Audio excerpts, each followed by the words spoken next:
listening to Outside from the One Outside album. That's David Bowie there.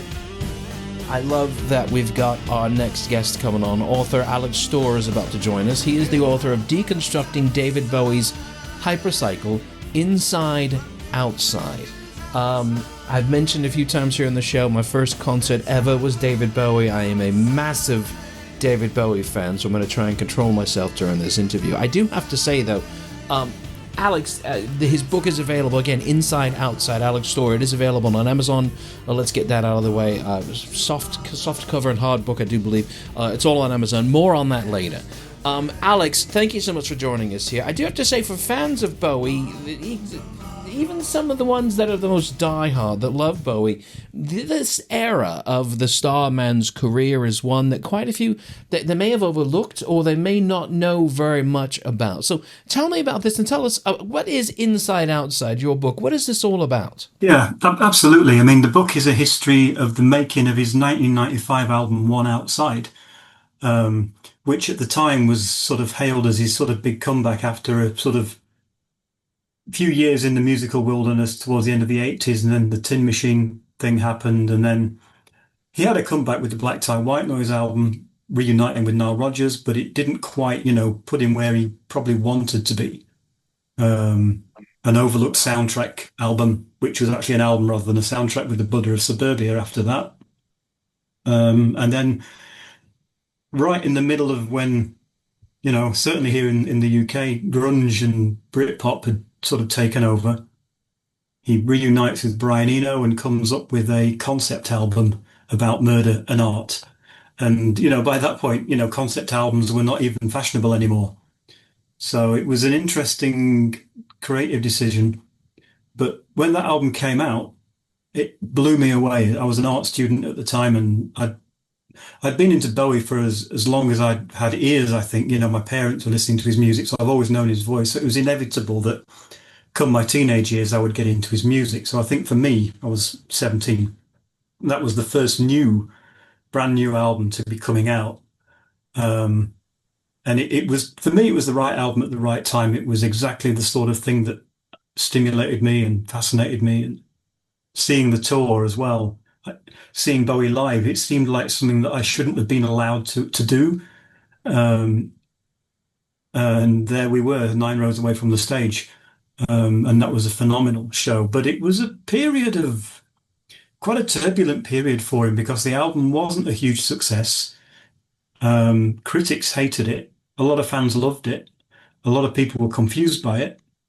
And then he went one step further by deciding, well, he'd already decided after the Sound and Vision tour a few years earlier to stop playing all his greatest hits. So this was his first major tour since 1990, and his first tour without all the biggest hits. And I think that kind of backfired in a way, because a lot of people, which I can't get my head around, a lot of people even left the arena because his new music was very heavy. It was very electronic, very industrial, very heavy rock. You think anybody in a sound state of mind doesn't walk out of a David Bowie concert, but I think... Okay, there you go. Hang on. Now, that's interesting that you say that, because my first time seeing Bowie was the Glass Spider tour over here in Manchester. I saw him on Sound and Vision in America. I hitched a ride to go see him. I just had enough money for a ticket, and it was great. And then I saw him on this tour, and I wasn't going to bring this up, but you did, because people actually left when I saw him on this tour in America, and I wondered if it was just an American thing. Apparently it was not. I think it was more acute in America because he was co-headlining with Nine Inch Nails. So their fans had come to see their band and they weren't interested in him. And even though they were doing a kind of a crossover thing where they would both be on stage together, as soon as Trent Reznor had left the stage, all the Nine Inch Nails fans exited as well. So and I think Nine Inch Nails proved too much for some of the Bowie fans who also went. So it was a big risk. And ironically, I think it was his best tour. It was interesting to me to set up because I thought it was brilliant because there wasn't, you go to a concert, you got the opening act, then there's a break, and then the headliner comes out. There wasn't any of that on this tour that I saw. And I saw in a shed, an amphitheater in America. They call them in the business, they're called sheds. So it wasn't really the ideal situation, middle of summer, North Carolina, hot, humid, not really set up for a Nine Inch Nails or a Bowie gig, but it was still great. You were ninth row, I was about 12 rows back. And I was floored because there were people really not much younger than I was at the time that clearly had no idea who the heck David Bowie and all this kind of stuff was. So, in that kind of sense, I thought it was great because Nine Inch Nails are playing, and then all of a sudden, here comes, and the band just one at a time just kind of changed. They did a great version of Scary Monsters when I saw them. So that was so I feel like, and tell me what you think. I feel like maybe he was aware of the limb he was walking out on and tried to make that not quite a whiplash of styles or acts or something to kind of ease everybody into it. I thought that was brilliant. Yeah, he knew it was a risk. He definitely knew that it was going to be a gamble. I suspect it didn't pay off as in the way that he was hoping it was going to do. But he was always a risk taker. You know, he was never doing anything that wasn't a risk in some creative or commercial way. You just take a look at, you know, his 1977 album Low, which is revered. It's one of those untouchable albums these days. But of course, at the time, it was poorly marketed. The record label hated it. It got scathing reviews because it was so different to what he'd done before. Yet this was an artist that was known for change. And I think there was a bit of a repeat of that formula with Outside. Yes, no, I would do. I feel like for Bowie, for me, just looking at now, looking at the career, he there were moments where he was right in the, serious Moonlight and all that. He's right in the mix of 80s pop MTV, massive, huge arena tours and all that.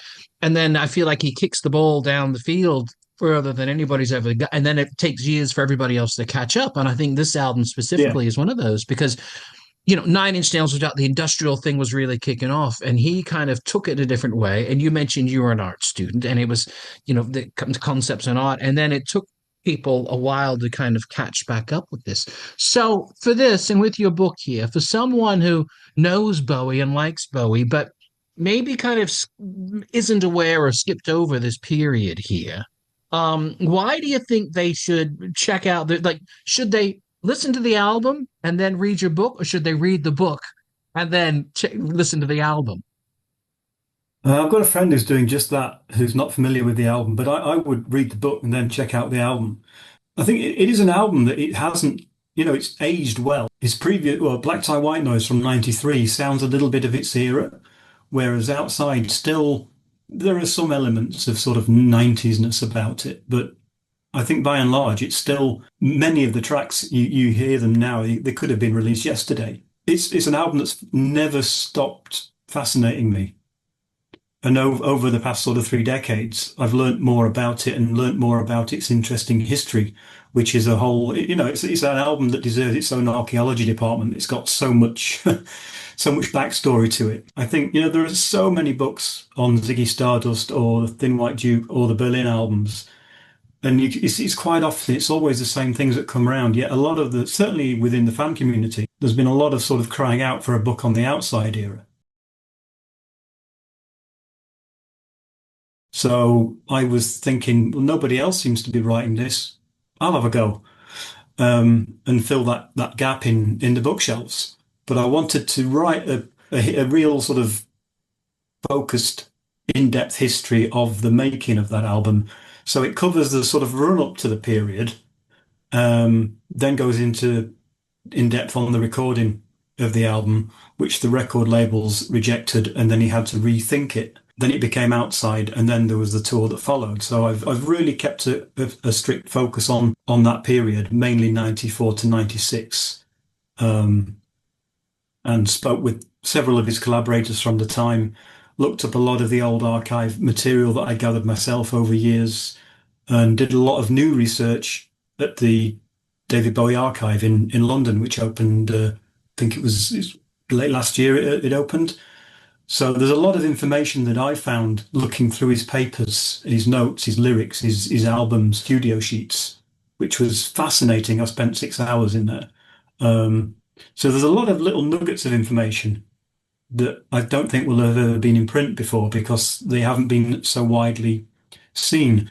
So I think from a detail point of view, there's a lot of stuff in my book which the hardcore fans might find interesting. But I also wanted to write it in a way that would be sort of serve as an introduction to somebody less familiar with that period of his career. You mentioned the archives. I am desperate to get down there at some point in time to the archives because that looks absolutely amazing to go. One thing with this, and you definitely answered the question there. With this book, and again, we're on the radio, you can't see us right now. It's a very visual book, and the Mm. visuals really play it because it was a very visual album, if that makes any sense. Did your art background play into any of that at all? It feels like it did. Yes, absolutely. I mean, I work as a graphic designer and artist, so I designed the book myself, but I didn't want it just to be another textbook, endless reams of text. I thought, like, as you said exactly perfectly, Outside was a very visual album because he was playing characters. There was a lot of crazy early computer graphic visuals in the artwork. Um, it was a really striking. Even the music videos, stuff like Heart's Filthy Lesson, which I think MTV wanted to ban because it was a bit gruesome. Um, So I thought, yeah, a book on this album also needs to be visual. So I wanted the look of the book to sort of feel like a continuation of the album. It is very visual appealing there. So job done well on that. Back to the archives and I don't want you to give anything away because I do want people to get the book. Be very clearly a fan, and I am too. Was there anything there? Again, don't give away anything major here, but was there a moment or was there something that you stumbled across there that you just were completely shocked and floored about? Did it just go? What was your wow moment? I guess I'm saying. Did you have one? Yeah, I probably wowed all day, to be honest. Although I think one of the biggest surprises I had was discovering that he'd planned to rework a lot of songs from the Buddha of Suburbia album and the Second Tin Machine album for Outside, which in the end, Just Strangers When We Meet had been repurposed from Buddha of Suburbia. But there were several other titles that he'd obviously, the studio sheets were there for them, so I presume they'd been recorded or at least experimented with. So it was really interesting to see at some point in its genesis, it was a mix of new material and repurposed recent material, which wasn't something he'd ever really done before. But then I guess at some point it evolved and writing new stuff took priority, which I think was obviously for the best. It is amazing looking back, and as you all are listening to this, and I'm going back through my Bowie memories in my mind, listening to you talk about this, and you think about, just to set this up for you young people out there, coming up with an album on CD-ROM and all this, and the way Bowie was so forward thinking on the internet the early days, which now it wouldn't even be a thought, but it really was some groundbreaking stuff that he was doing, especially with this album, and it was so forward thinking.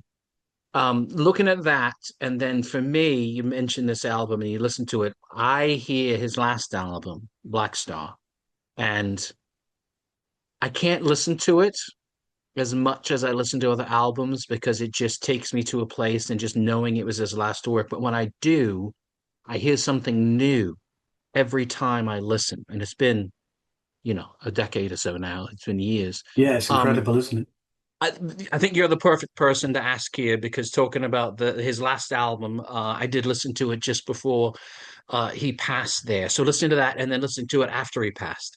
I feel, and at the time, and I feel very much so now, even more so talking to you, I feel like there's almost a direct line between what we're talking about outside and Black Star, the concept and just the feeling that I get listening to both of them.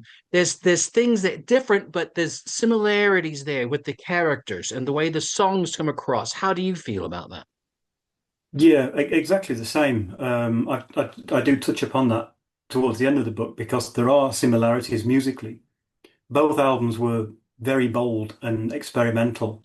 And if anything, Black Star is much aside from the subject, I think musically it's much harder for to access. It really takes some work because it's so avant-garde. The jazz influence is really quite full on, combined with a lot of this electronica and heavy rock. And to me, when the first time I heard it, obviously in the few couple of days before he passed, it was like, wow, he's finally gone back to doing something more interesting and exciting again, and something that was really not what you were expecting and that was quite different to everything else at the time. So musically, there were those touch points with Outside, like the sort of the drum and bass elements of some songs, the jazz crossover Mike Garson's playing on Outside, and the sort of jazz musicians that he recruited on Black Star. Um, I instantly felt a lot of connections, and it's probably also no coincidence that in his last year or so of his life, he'd been in touch with Brian Eno to look at resurrecting the unfinished Outside projects, but presumably the follow-ups or whatever was still in the vaults. And it's tragic that he ran out of time. Yeah, very much. I could go on with you and on with you. I really, really could. Where can people find the book? Where can they find out more? It's available on Amazon and worldwide, pretty much. Thank you so much again for this. And Thank you. if you do happen to have another Bowie book, please keep us in mind. We'll still be here, but I'm a big fan, and we're going to play a little Bowie for us right now. Alex, thanks a lot. Good luck on the book. Cheers. Thanks. This is Sterling Talks.